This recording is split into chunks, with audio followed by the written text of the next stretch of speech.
You ask Tiger to solve.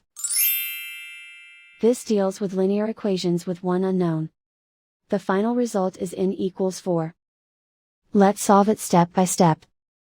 Group all constants on the right side of the equation. Add 12 to both sides. Simplify the arithmetic.